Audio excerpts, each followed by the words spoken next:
Do you know what I like to do when my wife's out of town? Well, I like to come up to my card room and look at some baseball cards because I have the place to myself. It's extra special. On my last video, I talked a little bit about some of what's not so good on YouTube and in the hobby.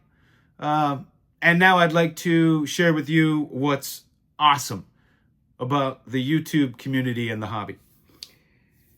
I got some care packages. I'm going to show you a few new pickups. Before that, I want to show you the gifts that I received. I've been a little late in showing these.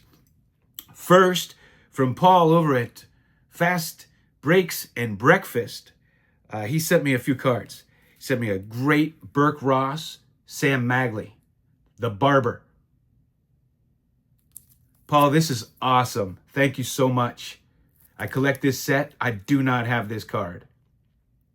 And I'm a Sal Magley fan. And he sent me Primo here. A beautiful boxing card. This is from the Boxing Personality set. Primo was a good fighter, but rumored to have thrown fights. And this Hank Greenberg in a Pittsburgh Pirates hat. Never saw this before. I guess this is a promo for a book. A trivia book. Cool image. Thank you, Paul. Paul and his lovely daughter put on a good show over there. I've shouted them out several times. Love the channel. And Paul is a great, great member of our collecting community here on YouTube.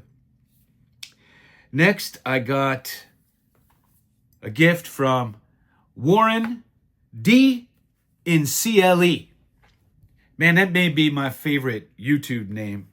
But he sent me this Ted Williams book to go with my Stan Musial one. And he sent me this awesome reverse negative Phil Gardner.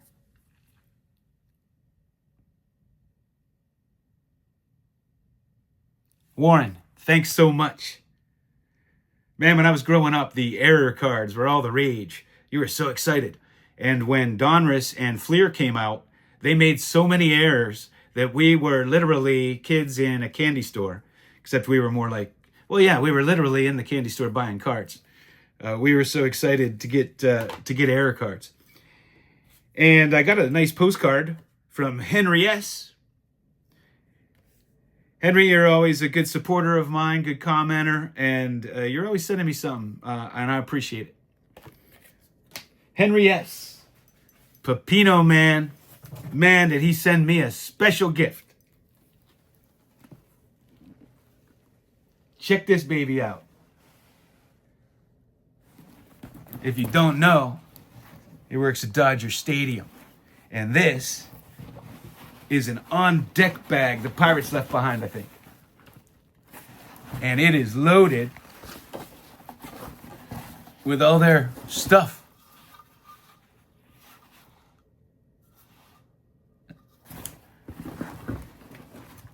Rosin bags.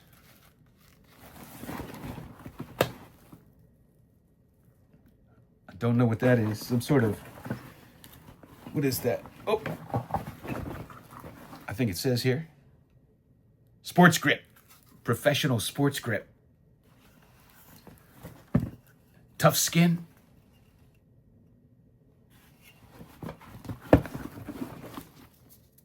More sports grip. Look at that. Awesome. Awesome, awesome. Pepino, thank you. I love it. Wow, too generous. Hey, before we move on, I just want to share this with you as like a public service announcement. So there's this movement going on where a lot of the cards many of us call junk wax. I don't call them that. I don't call them that, but many of us call them junk wax. Man, some of these PSA 10s are selling for big money. There was a 1986 Topps think it was a Ricky Henderson, sold for like over $4,000 or something crazy. I'm not sure. Maybe it was 2,000 and something, but something really crazy. And I saw, so I got these Kmart cards when I was a little kid. And there's a Pete Rose in the back, a highlights card. And I know I saw one in a PSA 10 on 4 Sharp Corners, selling for like $134. Because it's in a PSA 10. And I don't know what the other cards in here sell for in 10s, but I have like 20 of these boxes I never opened, still in a box. So I don't know, guys. I can tell you this. For as long as I can remember, I would have people calling me to buy their cards. I would see ads on Craigslist or other places. And it'd say, you know, I got this fantastic vintage baseball card collection.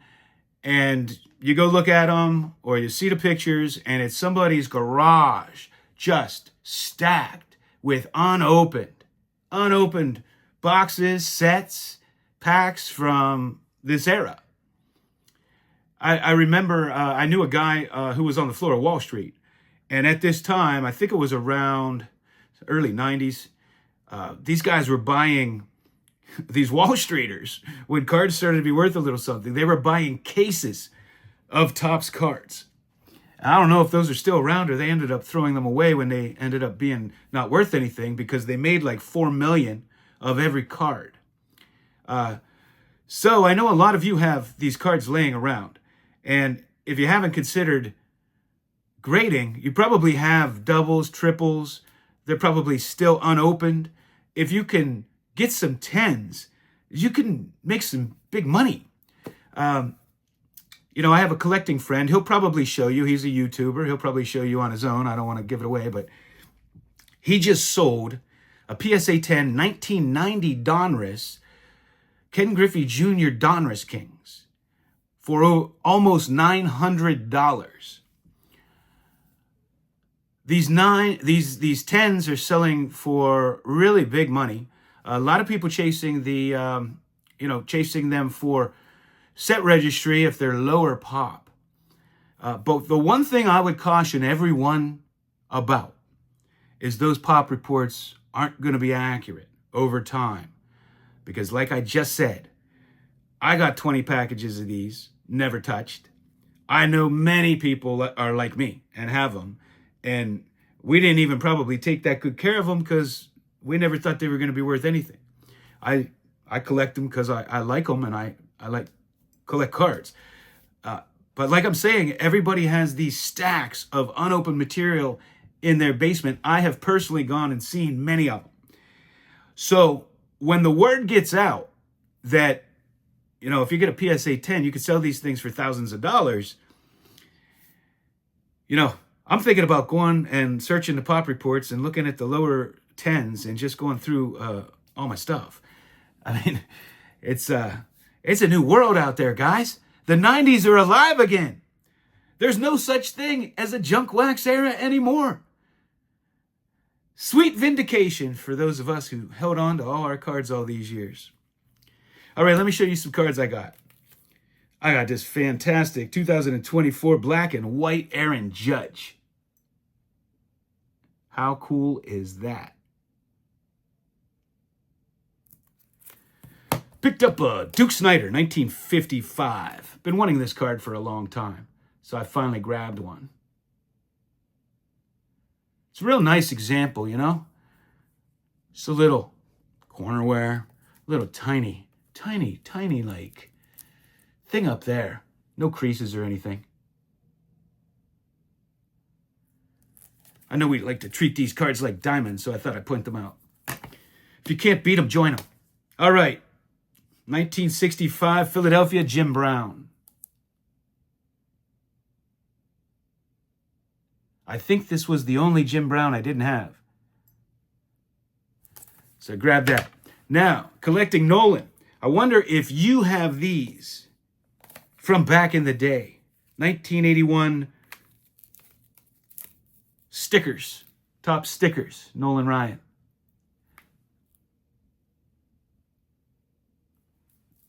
is pretty cool.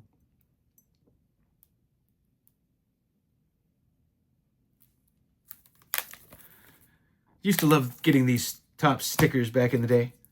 And I got this Mel Stottlemyre 1969 Nabisco, and I thought it was the last card I needed for my set. And it turns out there's one other card I didn't know about. And so when I looked on the checklist, just to double check, there's a Foy. And the interesting thing is, I never heard of Foy. Never heard of him. I had to look him up.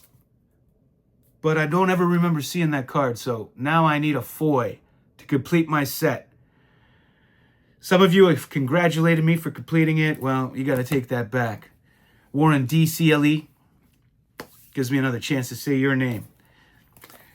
Man, I'm disappointed. I got this 1962 Vic Power.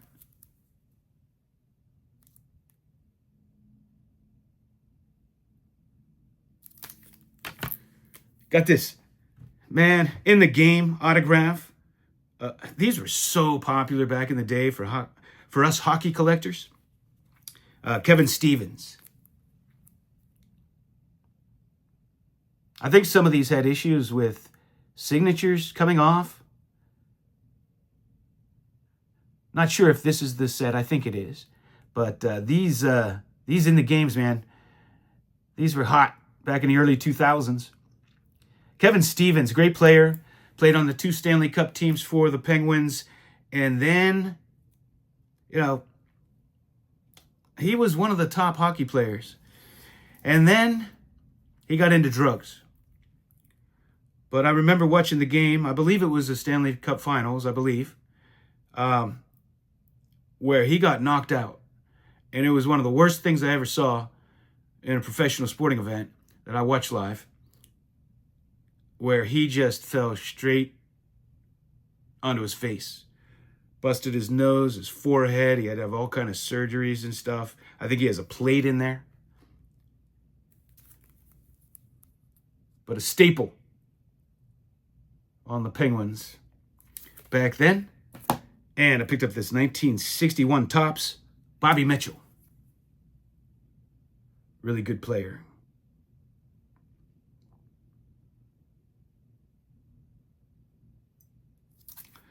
So that's what I have for you. Have anything else laying around? I have a few cards laying around. Maybe you didn't see me show them before.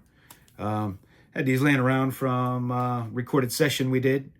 Here's a Tris Speaker T206. And it's a beauty.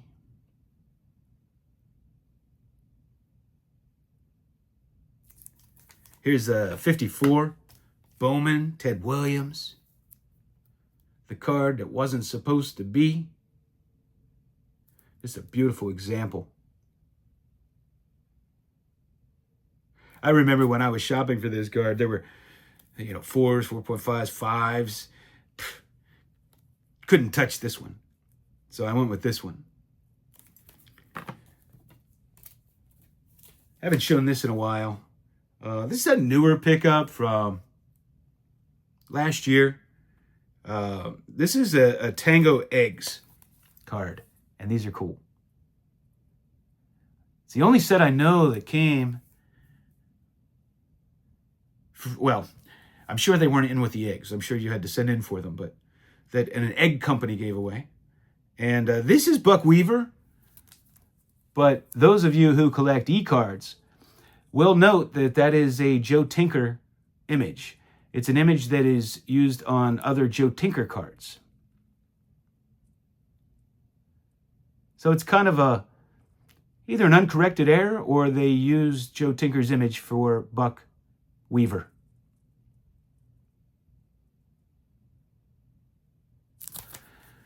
So that's what I have for you.